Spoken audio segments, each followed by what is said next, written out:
Hey, this is Chris Lane, and I'm here with countrymusicrocks.net.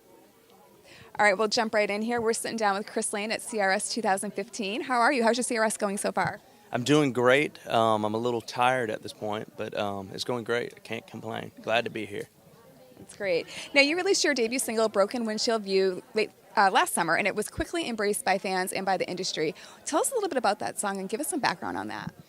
Yeah, that song title, Lawn, kind of jumped out and grabbed me from the very get-go, and I first heard this song as a demo driving around in my truck. It wasn't one that I wrote.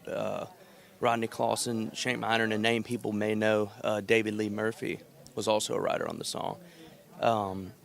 But, for me, before I came to Nashville, I was working a landscaping job with my dad, and I kind of felt like I lived this song like day in and day out. And growing up out in the country, I kind of felt like for other people who did as well, they could easily relate to this song, and it seems like a lot of people did. But yeah, I'm very lucky that they allowed me to cut this song. I love it.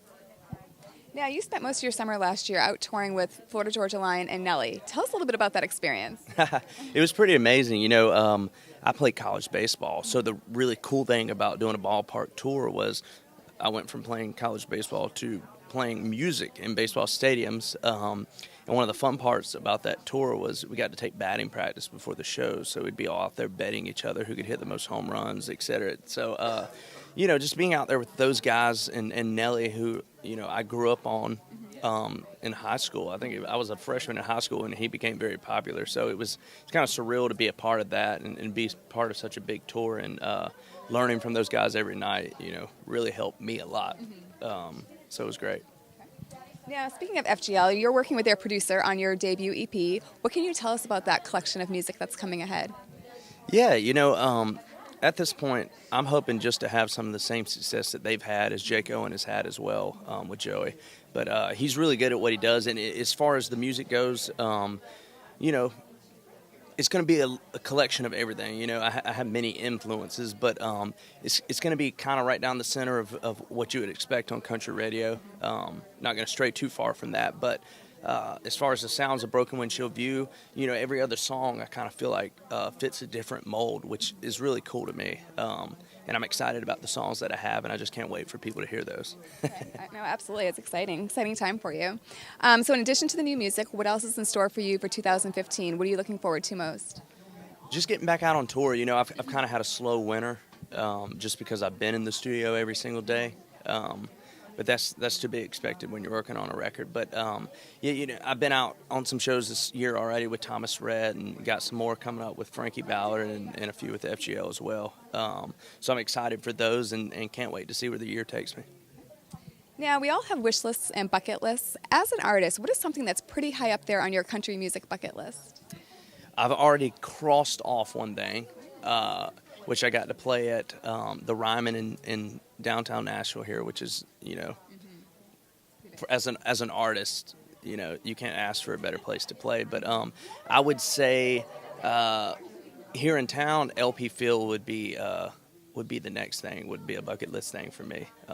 So I have that hopefully in my future, and we'll see. I'm gonna work hard to try to get there.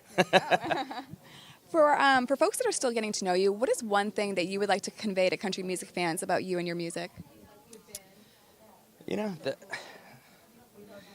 I'm no different, than anybody else, but hopefully my music will stand out in a way.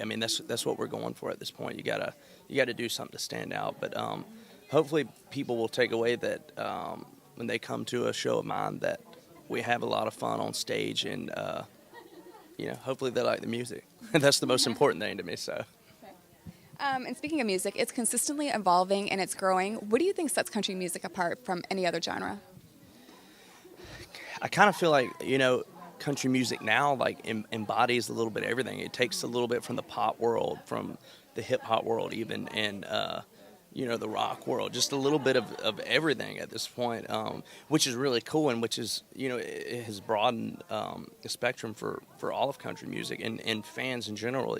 You kind of pick from all genres of music who are kind of falling into country music now, which is really cool because you can reach so many more people at this point on the platform that country music is providing. Yeah, no, absolutely. And then finally, we're here at CRS, and it's a week all about country radio. What is one song that you remember hearing on the radio that really resonates with you and made an impact on your life? Keith Urban, Somebody Like You. I say that because that's my favorite song of all time. I'm a huge Keith Urban fan, and he actually even inspired me to want to learn how to play the guitar. And inevitably, that's what got me to the point that I'm at now. Was that I put the time in to do that, and I'm very thankful for that. But yeah, I mean that's one of my favorite songs, and it never gets old to me. So I guess I'd say that one. Well, awesome. Well, thank you so much for taking the time to chat with us, and I wish you the best of luck with your new music, and hopefully we'll see you on the road this summer. Thank you so much. I'm out here riding high on a left kid. I see the world through a crack.